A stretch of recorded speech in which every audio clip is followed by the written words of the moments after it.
Welcome to this webinar, and I have to apologize being a few minutes late. If we talk about GIESEPP, GIESEPP is an abbreviation talking about gridded ion engines, standardized electric propulsion platforms. It's in the frame of electric propulsion, which means at the end we are talking about a system of an electric thrust. If you can go to the next slide, please, Linda, so that the people can see what I'm talking about. So GIESEPP is one of these core projects been run on the EU platform and under the leadership of ArianeGroup with the support of other big players like you can see here Airbus CRISA, Airbus Aerospatiale in Italy, for example, but also the universities. It's cross-functional, providing all the needed experience and skills in order to develop such a standardized platform. This program has been introduced through the EU Horizon program, and the idea is to deliver, as stated here, not just the design, but also tested and validated product that at the end may become a kind of COTS, which means a customer off-the-shelf product. If you go to the next slide, I will talk briefly a bit about the RITX technology, what we are focusing here. This is a so-called gridded ion engine.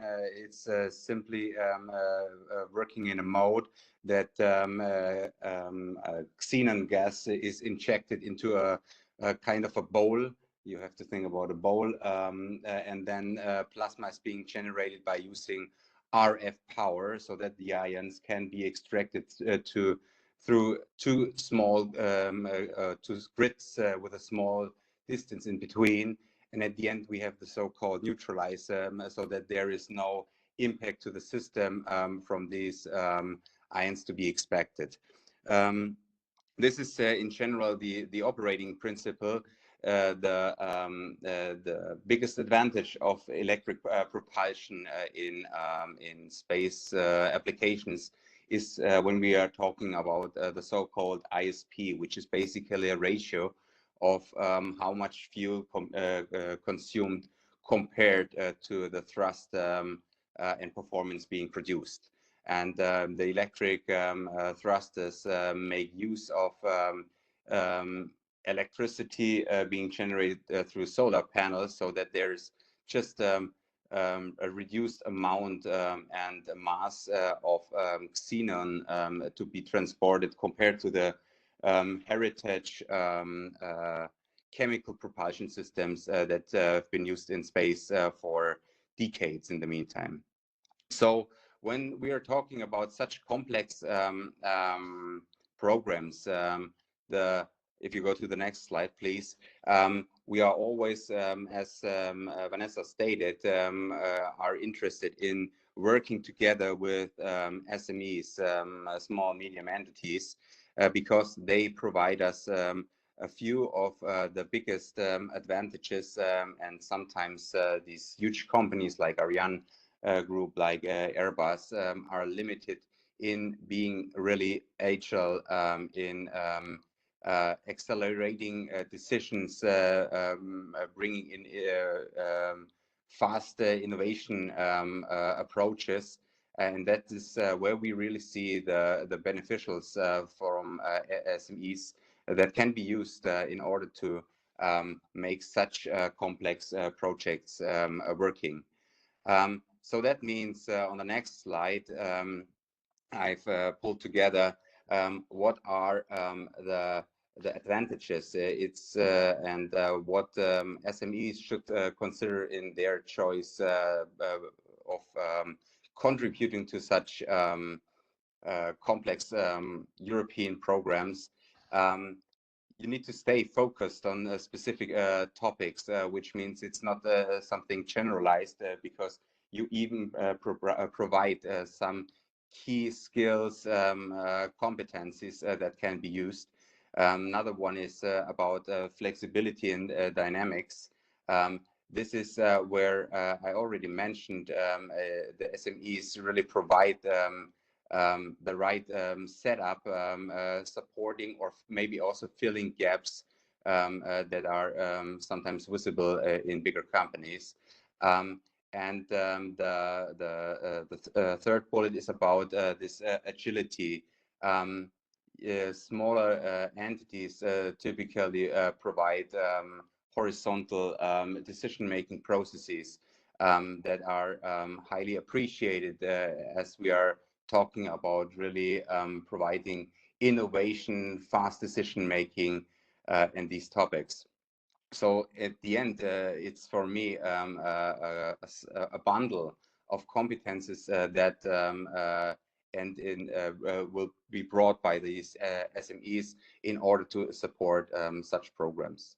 So a few suggestions in addition to what Vanessa already mentioned on her slide. It's really about identify the right product, where you are working, what's your business plan, where you have the right skills and competencies. It's also about networking, so that you connect to bigger parties. And as Vanessa stated, I would also recommend to reach out to Whitbury in order to get connected to these bigger companies, as sometimes the interfacing to these ones is limited through regulations. But it's also about leverage of existing resources so that you can provide these elements to these European projects. The fourth bullet is about collaboration with other SMEs. So maybe there are already SMEs known on your side working on such, working with bigger companies and in European projects that you can reach out to, that you can have discussions with about opportunities, about proposals and suggestions on how to enter or how to become involved into these EU projects. And the bullet number 5 is about focus on innovation. It's not simply about making a design, or it's really about innovation. We would like to see or we would like to make use of this the agility of SMEs and the ideas you bring up from your experience, from your businesses you're dealing with. But on the other side, there are also some limitations or some kind of regulations that we have to follow up, especially when it comes to EU projects. So it requires also to stay up to date with all these regulations in place. And both myself, but I believe also Whitbury is able to support you in that manner, so that you become updated or at least informed about what is already in place and to be followed. The last one is, and this is, I think, the most important one, in my opinion, EU projects typically have a long duration, following complex processes. So it's sometimes not as just writing an email, writing a letter, and waiting for a response. So really be persistent and sometimes patient. And I think with such webinars like doing today, it is one of the opportunities for you to really reach out to these people, presenting in the webinar, asking questions, so that you can get involved and really become a partner in these EU projects. That's what I wanted to share. If you have any questions, I'm happy to receive them. And I would also thank to Linda from Whitbury that she took the chance or took the effort to set up such a meeting and forward potential requests, questions, or ideas on become or to join these EU projects. Thanks.